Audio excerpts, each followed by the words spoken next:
بسم اللہ الرحمن الرحیم۔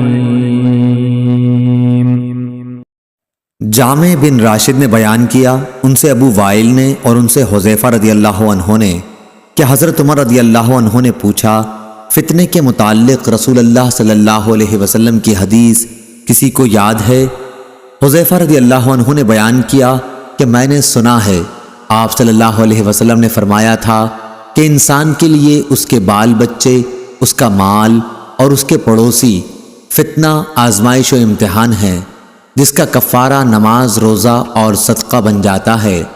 عمر رضی اللہ عنہ نے کہا کہ میں اس کے متعلق نہیں پوچھتا، میری مراد تو اس فتنے سے ہے جو سمندر کی موجوں کی طرح امڈ آئے گا۔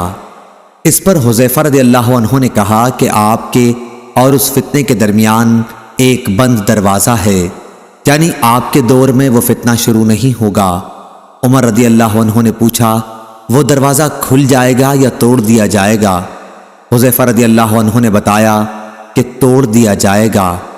عمر رضی اللہ عنہ نے فرمایا کہ پھر تو قیامت تک کبھی بند نہ ہو پائے گا۔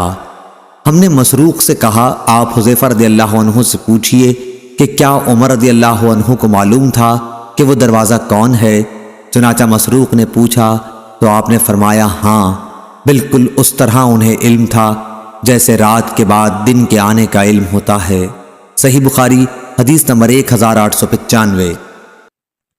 ابو حازم سلمہ بن دینار نے بیان کیا اور ان سے سہل بن سعدی رضی اللہ عنہ نے کہ رسول کریم صلی اللہ علیہ وسلم نے فرمایا، جنت کا ایک دروازہ ہے جسے ریان کہتے ہیں، قیامت کے دن اس دروازے سے صرف روزے دار ہی جنت میں داخل ہوں گے، ان کے سوا اور کوئی اس میں سے نہیں داخل ہوگا۔ پکارا جائے گا کہ روزے دار کہاں ہیں؟ وہ کھڑے ہو جائیں گے، ان کے سوا اس سے اور کوئی نہیں اندر جانے پائے گا، اور جب یہ لوگ اندر چلے جائیں گے تو یہ دروازہ بند کر دیا جائے گا، پھر اس سے کوئی اندر نہ جا سکے گا۔ صحیح بخاری حدیث نمبر 1896۔